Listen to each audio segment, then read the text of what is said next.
لقد كان لكم في رسول الله أسوة حسنة لمن كان يرجو الله واليوم الآخر وذكر الله كثيرا. أعوذ بالله من الشيطان الرجيم. بسم الله الرحمن الرحيم. إن الحمد لله نعمده ونستغفره ونعوذ بالله من شرور أنفسنا ومن سيئات أعمالنا. Adá ọpẹ́ lọ sí ọ̀dọ̀ Ọlọ́run, àtọrọ ìkẹ́ àdìgẹ́ fún Ànábì wa Muhammad. Kíkẹ́ Ọlọ́run ọba àti ọlá rẹ̀ kó máa bá Ànábì wa Muhammad, ọlá ìpè méjì rẹ̀. Eléyìí ni ìdánilẹ́kọ̀ọ́ abala ẹlẹ́ẹ̀kẹrin nínú ìdánilẹ́kọ̀ọ́ lọ́sọ̀ọ̀sẹ̀ wa ní orí pílátífọ́ọ̀mù Uswatun Hasana TV yìí. Kíkẹ́ Ọlọ́run ọba àti ọlá rẹ̀ kó máa bá Ànábì wa Muhammad. Àkórí ìdánilẹ́kọ̀ọ́ náà ni a pè ní silsilatun min hayati Rasulillahi sallallahu alaihi wasallam. Agbọ́nrin ìdánilẹ́kọ̀ọ́ tí a fi ń sálàyé fúnra wa nípa ìtàn ìsẹ̀mí ayé Ànábì wa Muhammad sallallahu alaihi wasallam. Eléyìí tí a mẹ́nulé ní ọ̀sẹ̀ yìí òní kaifa bada'at ibadatul asnam fi jaziratil arabiyya. Bó ni máa jọ́sìn fún nǹkan míì lẹ́yìn Ọlọ́run ọba àlekèọlá, ìmáa sin òòṣà, bó ló ṣe bẹ̀rẹ̀ ní jaziratul arabiyya. Jaziratul arabiyya tí a mọ̀ sí erékùtù Hijaz gẹ́gẹ́ bí a ṣe ṣàlàyé fúnra wa lọ. Ànábì wa Ibrahim àti Ànábì wa Ismail ọmọ rẹ̀ ni wọ́n ti kọ́ Káàbà. Ọlọ́run ọba àlekèọlá ó sì gbé Ànábì wa Ibrahim ó gbé dìde. Nígbà tí Ọlọ́run ọba àlekèọlá gbé dìde, ó ní kó pa àwọn èèyàn láṣẹ kí wọ́n mọ wá ṣe ájì lọ sílé Ọlọ́run ọba àlekèọlá. Orí ẹ̀sìn Ànábì Ibrahim yìí náà ni ọmọ rẹ̀ Ismail orí ẹ̀ ní ó wà. Tọ́lọ́run ọba àlekèọlá fi gbé Ànábì wa Ismail náà dìde. Tọ́lọ́run ọba Allah subhanahu wa ta'ala gbé òun náà dìde tó gbé dìde ní òjíṣẹ́ Ọlọ́run ọba àlekèọlá. Nígbà tí Ànábì Ismail kú tán, àwọn ọmọ rẹ̀ òun náà ni wọ́n ń ti ìdarí Mákà. Lẹ́yìn àwọn ọmọ rẹ̀ ó ní àwọn Jùrùhùm ó ní wọ́n gba ìdarí Mákà tó jẹ́ pé wọ́n mójútó àwọn alálàájì. Orí ẹ̀sìn Islam ní gbogbo wọn wà. Tí a bá gbàgbé àwọn Jùrùhùm ó ní àwọn ìjọ kan tí wọ́n wá bá Ismail nígbà tí Ọlọ́run ọba àlekèọlá ṣe omi Zemzem fún àwọn ìjọ ń sìnrìn àjò bọ̀ ni. Ibi tí wọ́n ti wá ń sìnrìn àjò bọ̀ ni wọ́n ti pàdé Ismail. Wọ́n rí níbi tí ó wà ohun àtọmọ rẹ̀. Òní wọ́n á sọ pé omi làwọn ń wá, omi náà sì ní lọ́dọ̀ rẹ̀ jẹ́ àjọ máa gbé, òní gbogbo wọn fi jọ ń gbé bẹ́ẹ̀. Nígbà tí Ọlọ́run ọba àlekèọlá sì gbé Ànábì Ismail, tí Ọlọ́run ọba àlekèọlá gbé dé lójíṣẹ́, àwọn Jùrùhùm yìí náà wọ́n gbà fún, gbogbo wọn sì di mùsùlùmí. Àmọ́ nígbà tí Ànábì Ismail kú tán, àwọn náà wà nínú ẹ̀ tó jẹ́ pé àwọn náà ń bá Islam wọn ń bá a lọ, tó fi wá di àsìkò ọkùnrin kan tí ṣe Amru ibn Lu'ay al-Khuzai. Amru ibn Lu'ay al-Khuzai lára àwọn ìdílé Khuza'a ó ní ẹni tí ó mú ẹbọ wọ inú ìlú Mákà. Bó tilẹ̀ jẹ́ pé lásìkò tá à ń sọ ìkòsó ní mímọ́ lórílẹ̀ mọ́, ó nìkan ni àwọn èèyàn tó wà lórílẹ̀ náà ní Mákà ń gbà náà lọ́wọ́ ni wọ́n gbà ní onímímọ́. Àwọn èèyàn nífẹ̀ẹ́ rẹ̀ gan, ìmọ̀ ń ṣe dáadáa. Ó máa ń jẹ́ ní tí máa ń ṣe dáadáa. So ó sì máa ń ṣètọrẹ àánú gan, àwọn èèyàn nífẹ̀ẹ́ rẹ̀. Tó bá gbogbo tó ní ṣe pẹ̀lú alámọ̀rí ẹ̀sìn ọ̀dọ̀ rẹ̀ ni wọ́n máa ń kó. Àmọ́ kò ní mọ̀. Òun kàn ṣe ìdí àwùmọ̀ ni, kò ní mọ̀. Ó wá sí ìrìn àjò lọ sí ilẹ̀ Sham níjọ́ kan. Ó wá rí àwọn ará ilẹ̀ Sham tí wọ́n ń ṣe ọdún. Òòṣà làwọn ń bọ nílẹ̀ Sham. Ó wá rí wọn lẹ́yìn tó jẹ́ pé wọ́n ń ṣe òòṣà.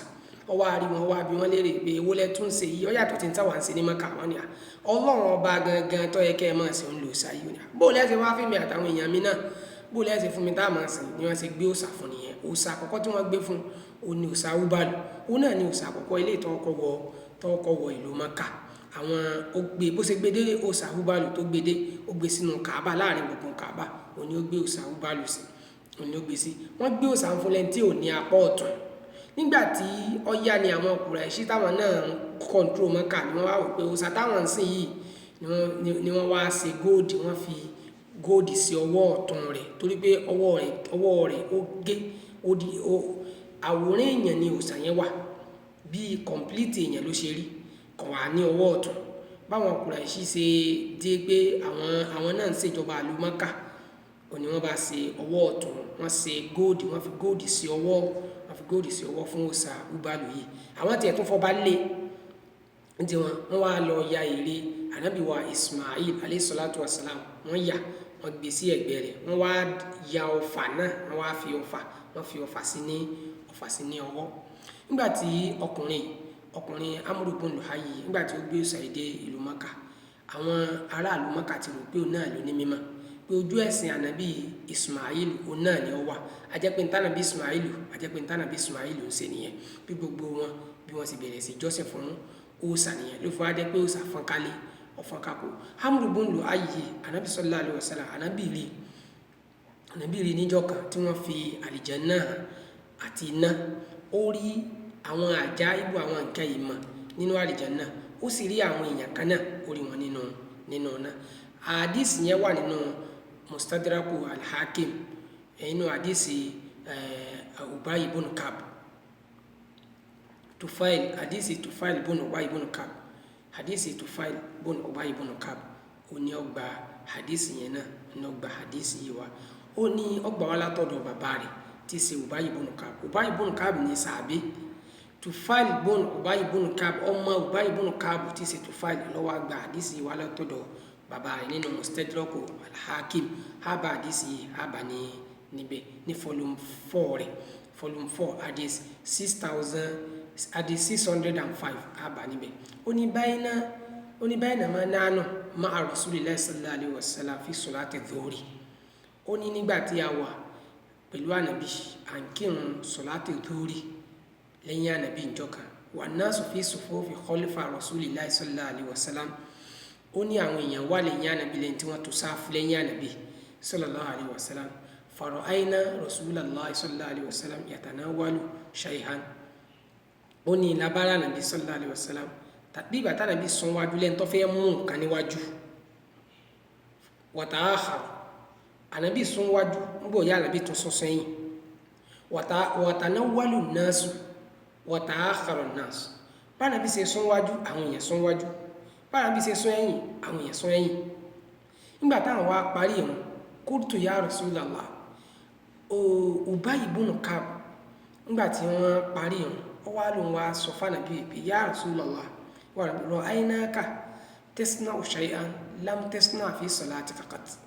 A rí ọ lónìí ó ṣe nǹkan nítorí ó ṣeun ṣe ń bí ìrun rẹ̀, ààrí kó o ṣe ń bí ìrun rí tó ní ìlọ́yàtọ̀, kí ni ìdí tó fi ṣe?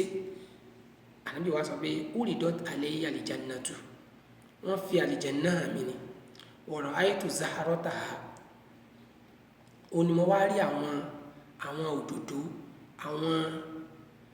àti àwọn nǹkan àgbàdo tí ń bẹ́nu àlìjánnà. Fatanawwalu kitfan min inabiha, wọ́n wá gbìyànjú láti já kan nínú àwọn èso àlìjánnà. Walau akhastuha la akala ma bayna as-samai wal ard. Ká ní Ọlọ́run ọba àlekè ọlá fún mi ní yọ̀ǹda ní kí n rí jáde, gbogbo tí ń bẹ́nu sánmà ní èèyàn ní àlìjánnà ní dábàá ní àtẹ̀yìn náà gbogbo ẹ̀ máa jẹ ni la yanqusuna. Kódà wọ́n jẹ́ tó jẹ́ pé nǹkan jíjẹ wọn ò lè jẹ́ kó dínkù. Wahila bayni wa baynahu, àmọ́ wọn ò jẹ́ ń rí já, wọn ò jẹ́ ń rí èso àlìjánnà yẹn, wọn ò jẹ́ ń rí já. Wọ́n kà fi hàn mí ni, wọ́n fi ìgbádùn àlìjánnà àti àwọn ọ̀rọ̀ ọbẹ̀ wọ́n fi hàn mí. ìyẹn àlìjánnà yẹn ni mo wá rí tí mo fi sún wájú pé kí n já kan nínú èso rẹ̀ ni mo jẹ́ ń sún wájú. Wa uridat alayya an-nar, wọ́n sì fi iná náà wọ́n fi hàn mí. Wajadtu sahfaha, mo wá rí èjìjò rẹ̀ bí ṣe ń jò. Fata'akhartu, mo sún ẹ̀yìn pé Ọlọ́run má jẹ́ ń wọ náà, Ọlọ́run má jẹ́ kẹ́ni kankan wá kọ́ wọ náà. Fata'akhartu, ó ní mo wá sún ẹ̀yìn.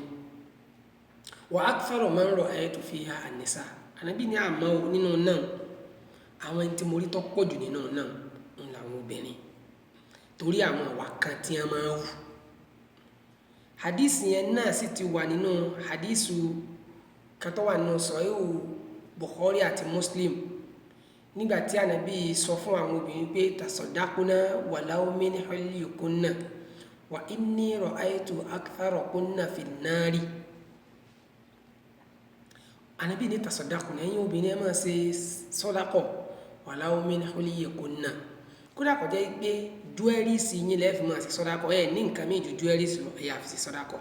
Torí kí nígbà tí wọ́n fi iná hàn mí lónìí, ẹni tí mo rí tọ́pọ̀ jù nínú náà ò ní àwọn obìnrin.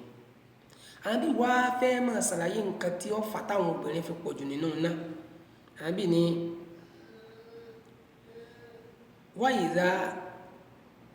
wa aktharu man ra'aytu fiha an-nisa. Ànábì ní àwọn tí mo rí tọ́pọ̀ jù nínú náà làwọn obìnrin, torí àwọn àwàkà tí wọ́n máa wù. Kí làwọn àwà náà? Wa in iktumina afshahna, tẹ́ ẹ bá fi àmánà sí wọn lọ́dọ̀ báyìí pé ọ̀rọ̀ èèyàn gbọ́dọ̀ gbọ́, afshahna, ọ̀rọ̀ tẹ́ ní wọ́n má jẹ́ èèyàn gbọ́n wọ́n sọ fáwọn èèyàn wa idha sa'alna alhaqna tẹ́ bá wá bí wọ́n lè rí bí ń tà sọ fún yín ìta ní káwọn èèyàn mọ́ gbọ́ àjọ sọ báyìí kí ni wọ́n ṣe wọ́n ní alhaqna ṣé kí bá ti jọ sọ́nu ẹ̀jọ̀ ẹ̀ má bínú àmọ́ kí bá kódà mo ti gbàgbé pé ní ká má sọ fún yànjọ́ náà kẹ́sì wa máa wo ọ̀rẹ́ mi ẹnìkan náà mo wá sọ fún un ní tí wọ́n pè lámàánà yóò tuta Ànábì ní èyí ní wà àwọn obìnrin ó ń bẹ nínú àwọn obìnrin mí náà tó jẹ́ èèyàn rí o àmọ́ ń tó pọ̀ jù nínú àwọn obìnrin ní Ànábì sallallahu alaihi wasallam l'Ànábì sọ yìí Ànábì ní wa iza su'ilna bakhilna nínú wà míì tí wọ́n sì máa ń wù ní pé tẹ́ ẹ bá bí wọ́n léèrè tẹ́ ẹ fún ní wọn fún yín ní nǹkan pé ẹ ní bùkátà sí nǹkan lọ́dọ̀ wọn bakhilna wọ́n jẹ́ ntí máa sàhún ó jẹ́ wà míì táwọn obìnrin máa wù wa idha u'tina lam yashkurna bọ́ sí wá dáhùn wọ́n ní wà míì tẹ́ ẹ bá wá fún wọn ní nǹkan tẹ́ ẹ bá fún wọn ní nǹkan pé a fún wọn ní nǹkan lam yashkurna wọn ò ní dúpẹ́ lọ́wọ́ yín pé ẹ ṣe obìn inú ẹni tí máa fi àìmoore san oore tọ́pọ̀ jù lóbìnrin ara àwọn obìnrin míì tí wọ́n moore o àmọ́ pọ̀lọpọ̀ nínú àwọn obìnrin oníwọ̀n wọ́n máa ń jẹ́ aláìmoore wọ́n máa ń sọ láì máa yẹ gbà pé tí obìnrin kan bá sọ yìí pé àáfàá mi ń try àbí ọkọ mi ń try ẹ notice ọkọ ti gbọ́dọ̀ kù ó kéré nínú obìnrin tí ọjọ́ yìí pé ọkọ rẹ̀ sì wà láàyè tí sì ń ṣe dára àáfàá mi ń try obìnrin tó wà lọ pé ọkọ òun try àáfàá òun try àáfàá òun ti gbọ́dọ̀ kù àmọ́ wọn náà obìnrin náà tó jẹ́ èèyàn rí pọ̀ nù wọn àmọ́ aglabu wà tánàbí sallallahu alaihi wasallam tó fi ròyìn wọn ní wípé wa idha u'tina lam yashkurna nígbà tá Ànábì sọ báyìí tán Ànábì ní wàrọ̀ ayatu fiha nínú náà mo tó wá rí Amru bun Luhay mo rí ọkùnrin tá a sọ pé ó mú ẹbọ tó lọ gbé òòṣà wá láti ilẹ̀ Sham mo rí Amru bun Luhay mo rí nínú náà yajuru qasba òfin náà ìfún ẹ yọ báyìí ìfún ẹ yẹn ìwà ń yí ń fa káàkiri ni wọ́n fi ń jẹ ń yà nínú náà wa ashbahu man ra'aytu bihi Ma'badu bun Aktham al-Khazai ẹni tí mo sì lè fọkùnrin ìjọ Amru bun Luhay òní Ma'badu bun Aktham al-Khazai òun lọ́jọ́ inú ẹni tí mo rí tọ́jọ́ òun nìyẹn jíjọ rẹ̀ yẹn náà kò sí mí wípé kọ́ jẹ́ kèfèrí o bó tilẹ̀ pé ọkùnrin náà ń bẹ́ ńjọ yẹn ó ń bẹ́ ìgbẹ́ Ànábì sálàyé fún àwọn sàbí bí ọkùnrin Ma'badu bí ṣe dìde ní pé ya Rasul atakhsha alayya min shabihi bihi fa innahu habi bàbá mi ní ìjáde ní lára àwọn fámìlì ẹ̀ lọkùnrin wa ẹrú ntọ́ ń sọ ni pé òun náà jẹ́ kèfèrí bó Ànábì ní la anta mu'min ìwọ mọ̀mìnì ni ọkọ̀ wà káfíìr ìwọ mọ̀mìnì ni òun kèfèrí wà awwalu man hamala al-ard ala ibadati al-asnam torí pé òun lẹni àkọ́kọ́ tó kọ́kọ́ ṣokùnfà tí àwọn alárúbáwá tí wọ́n fi ń jọ́sìn fún nǹkan míì lẹ́yìn Ọlọ́run ń lọ́lọ́ọ̀lẹ̀ Ṣáàmù tó wá rí àwọn ará Ṣáàmù wá rí wọn tí wọ́n ń ṣe òòṣà bó ṣe wá rí wọn tí wọ́n ń ṣe òòṣà ni ó wá gba òòṣà lọ́wọ́ wọn